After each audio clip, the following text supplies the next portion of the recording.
Donc sur ce cours-là, on va voir des modèles élémentaires d'analyse fréquentielle des systèmes asservis. Donc on va voir sur le point sur lequel j'ai terminé le chapitre que vous avez vu en vidéo, c'est ce qu'on appelle les lieux de transfert. C'est la façon de représenter finalement comment se comporte la sortie en fréquentiel vis-à-vis de l'entrée.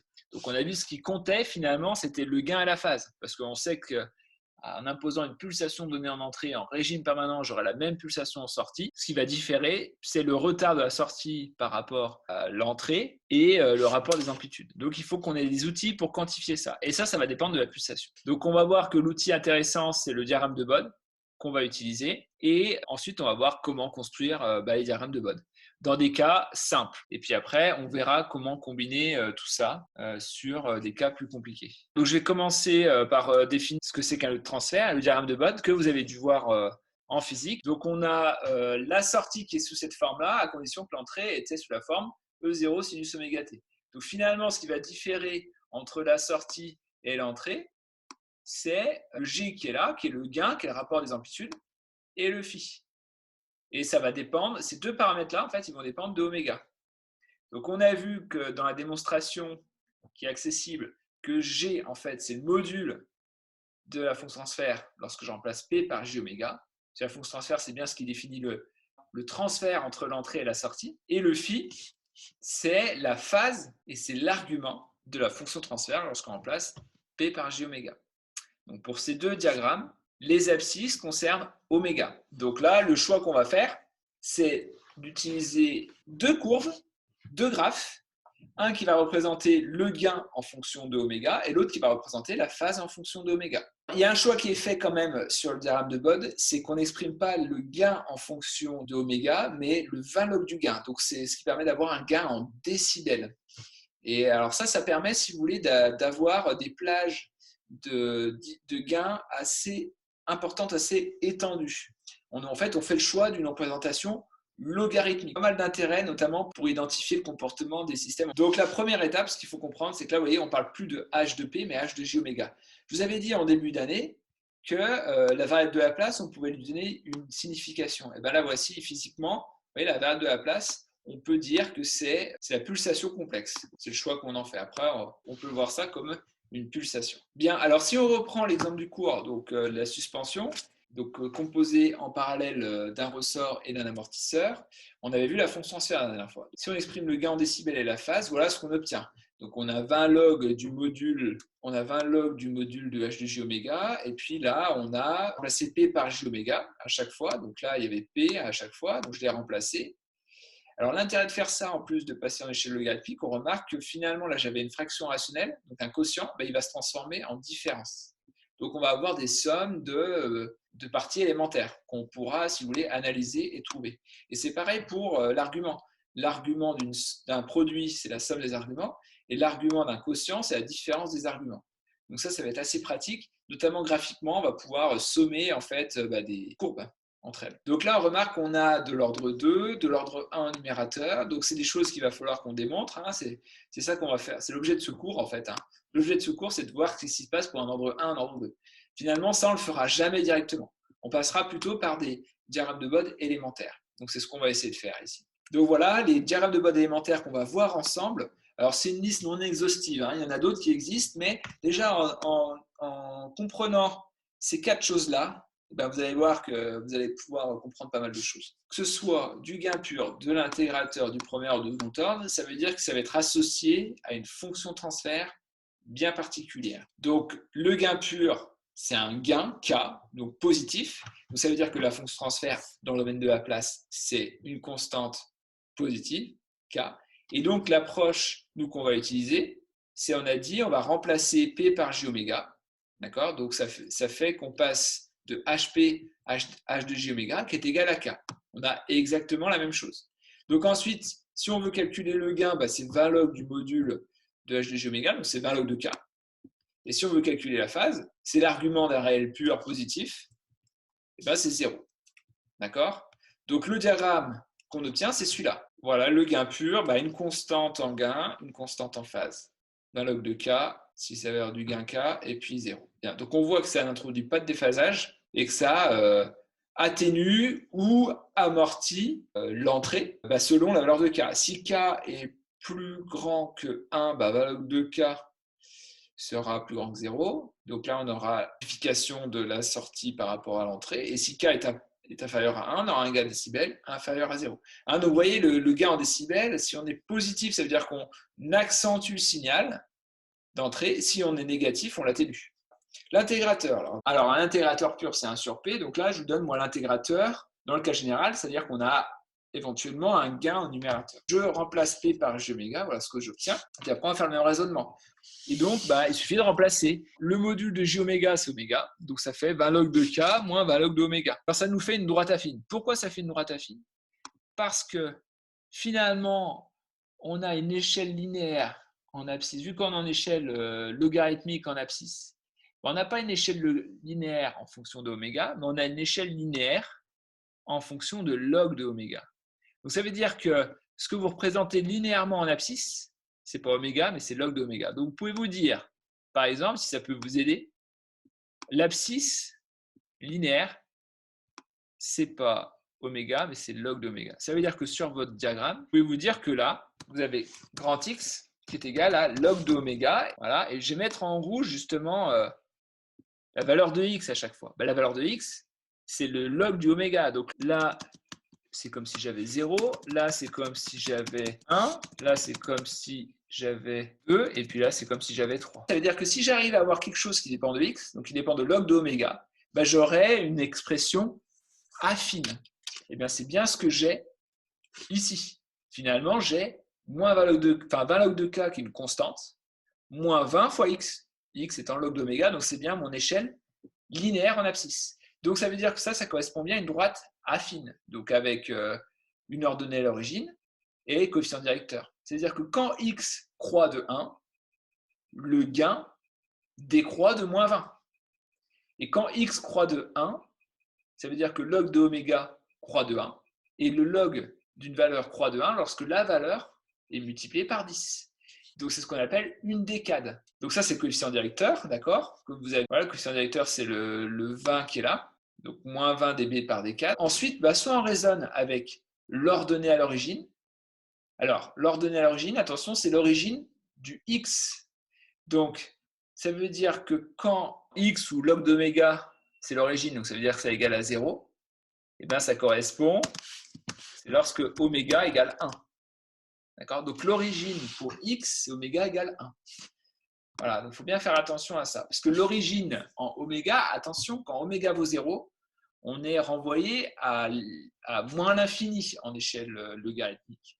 Donc l'origine en oméga, on ne l'a pas, c'est l'origine en log d'oméga. Sinon, on a l'abscisse à l'origine. Alors l'abscisse à l'origine, c'est quoi? C'est lorsque mon équation de ma droite affine là, égale 0.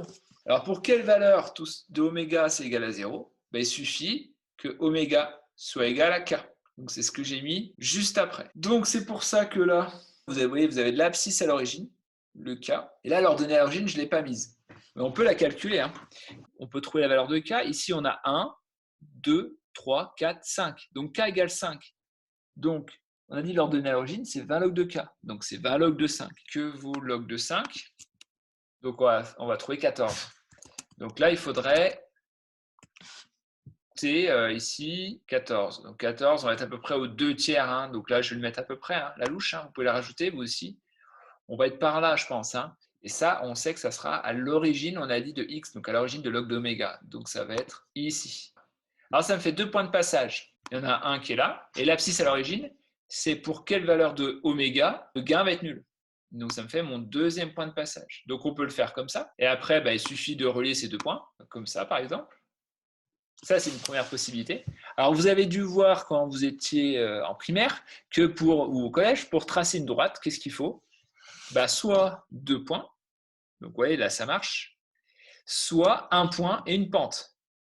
Donc ça marche aussi. Alors, 1 point et une pente, il suffit d'avoir un des 2 points. Alors, moi, ce que j'aime bien, c'est l'abscisse à l'origine. Bon, après, l'ordonnée à l'origine, vous pouvez le prendre aussi, mais en fait, ça dépend aussi de votre graphe, comment il est placé. Parce que parfois, ce n'est pas facile d'avoir les deux. Parfois, on n'a pas forcément l'ordonnée à l'origine. Ça dépend de l'échelle qui sont utilisées. Donc, on a l'un ou l'autre. Et parfois, on n'a pas les deux. Donc là, on a les deux. Donc, ça veut dire qu'on a le choix. Mais ce que j'aurais pu faire aussi, c'est la pente à moins 20 dB par décade. C'est ce qui est présenté juste après. Donc, vous voyez, la pente, ça fait ça. Moins 20 dB par décade, et ben, je me décale de mon point. Alors là, moi, je suis parti, vous voyez, de l'abscisse à l'origine. Donc, en K, quand oméga égale K, le gain valait 0. Et puis, bah, alors, je suis parti à moins 20. Donc, j'étais à 0, bah, c'est facile, je vais à moins 20. Je trace un trait horizontal à moins 20. Puis après, je me décale d'une décade. Donc, on a dit une décade, c'est la pulsation qui est multipliée par 10. Ici, on était à 5, donc il faut aller à 50. 50 radians par seconde. Voilà, j'ai bien une décade. La phase, donc on va passer à l'argument. Donc l'argument d'un complexe, ici, donc K sur J oméga, donc on peut faire l'argument de K moins l'argument de J oméga, ça fait moins 90 degrés, on peut l'écrire en radians, ça fait moins pi sur 2. Et donc là, on voit qu'on n'a qu'une constante. Donc on va avoir une droite horizontale passant par moins 90 degrés. Voilà, donc c'est ce que vous avez là. Donc, voilà ce que vous devez tracer. Voilà ce que vous devez avoir. Faites bien apparaître le moins 20 dB et une décade. Donc pour le premier ordre, voilà la fonction transfert sous forme canonique. Donc bien sûr, on va partir de la forme canonique à chaque fois. Je vous rappelle, la forme canonique, c'est le fait qu'au numérateur et au dénominateur d'ailleurs, on ait le terme constant égal à 1. Donc là, ça voudrait dire qu'en réalité, c'est comme si au numérateur, j'avais 1 ici. Ok, là, j'ai bien ma forme canonique. Et ça, mon coefficient de factorisation, c'est le gain statique. Et le coefficient qui est devant le terme d'ordre 1, vu que c'est un premier ordre, c'est ce qu'on appellera la constante de temps. Vous vous rappelez, ça on l'a vu en début d'année. Donc là, on va chercher à tracer le diagramme de Bode. Alors, autant sur les deux premiers cas, donc le gain pur et l'intégrateur, finalement, avec l'analyse qu'on a faite, c'est qu'on était capable de tracer le diagramme de Bode qu'on appellera réel. Ça veut dire que c'est le diagramme de Bode analytique à partir de la fonction transfert. On n'a fait aucune hypothèse asymptotique, c'est-à-dire qu'on n'a pas négligé des termes devant les autres. Maintenant, à partir de là, donc pour les premiers ordres, deuxième ordre, eh ben, on va faire ce qu'on appelle le diagramme de Bode asymptotique. C'est-à-dire qu'on va plutôt chercher à tracer les diagrammes de Bode qui seront sous la forme de droites. Donc pour gain pur et intégrateur, diagramme de Bode, ce sont des droites, que ce soit en gain ou en phase. Alors que pour les premiers ordres, deuxième ordre, ce ne sont pas des droites. Par contre, on va voir qu'asymptotiquement, on aura des droites. Donc on va faire un raisonnement asymptotique. C'est ce que vous avez dû faire en physique. Et ça marchera aussi bien en gain et en phase. Donc première étape, on remplace le P par J oméga. Donc on trouve K sur 1 plus tau J oméga. Et puis on va chercher à tracer les diagrammes asymptotiques, en gain et en phase. Donc diagramme asymptotique, regardez le comportement aux limites lorsque oméga tend vers 0 et lorsque oméga tend vers plus l'infini. Dans l'espoir d'obtenir des droites, diagramme asymptotique, ça veut dire qu'on va chercher à calculer des limites. Si ces limites sont constantes, ça veut dire qu'on aura des asymptotes horizontales, que ce soit en gain ou en phase, en 0 ou en plus infini. Parce que le 0, vous vous rappelez, quand oméga tend vers 0, c'est vers la gauche, d'accord? Et l'oméga tend vers l'infini, bien sûr, c'est pas de souci. Soit la limite est constante, donc on aura des asymptotes horizontales. Si la limite n'est pas constante, c'est-à-dire que c'est moins l'infini ou plus l'infini, et pour avoir des droites, on va être obligé de faire des développement limité à l'ordre 1. Vous trouvez des approximations à l'ordre 1 des gains et de la phase. Donc c'est ce qu'on va faire. Donc la première étape, c'est de calculer le gain. Donc pour la première ordre, on remplace P par J oméga. Vous vous rappelez, c'est le module de la fonction transfert, ce que je remplace P par J oméga. Tiens, donc le module, vous vous rappelez, c'est la racine carrée de la partie réelle au carré plus la partie imaginaire au carré. La partie imaginaire, c'est oméga, la partie réelle, c'est 1. Donc voilà ce qu'on obtient. Puis ensuite, voilà, on peut faire ce raisonnement-là. Donc après, pour le tracé asymptotique, donc lorsque oméga tend vers 0, j'ai une limite constante. Donc là, c'est bien, on a bien une asymptote qui correspond à une droite horizontale située à 20 log de K. Ok, donc ça, on a vu, c'est comme pour finalement le gain pur. Ok, donc en basse fréquence, un premier ordre se comporte comme un gain pur. Et en haute fréquence, on va trouver une limite lorsque oméga tend vers l'infini. Ma limite, c'est moins l'infini. Donc si c'est moins l'infini, on va se ramener à un développement limité à l'ordre 1 ou une approximation à l'ordre 1. Donc c'est ce que j'ai noté comme ça. C'est comme ça que vous devez le noter, l'équivalent. Ça veut dire que c'est un équivalent à l'ordre 1. On a une constante. D'accord, donc en plus l'infini sera équivalent à elle-même. Et puis ici, donc déjà on voit qu'on a un polynôme d'ordre, on a un polynôme là. Le terme qui l'emporte ici, c'est le terme le plus haut degré en plus l'infini. Donc c'est tau oméga carré. Voilà, on a la racine carrée, on peut dire que c'est exposant à 1,5. Donc voilà ce qu'on obtient. Donc le 1,5, on peut le sortir du logarithme, donc ça fait, et le 2 aussi, ou alors on peut le simplifier directement dans le logarithme, en fait, ça revient au même. Donc on obtient en fait au final 20 log de k moins 20 log de taux oméga. Le log de oméga, on avait dit que c'était finalement, ça correspondait à l'échelle linéaire pour les Donc là, on a toujours moins 20 décibels par décade. Et après, ici, bah, c'est notre ordonnée à l'origine, mais attention pour cette branche asymptotique. Cette branche asymptotique, quand oméga est égal à 1, c'est log d'oméga est égal à 0, et ben c'est égal à ça. Alors généralement, on ne fait pas ça, on n'utilise pas l'ordonnée à l'origine. Ce qu'on va plutôt chercher à faire, c'est de trouver quand est-ce que ces deux branches asymptotiques se coupent.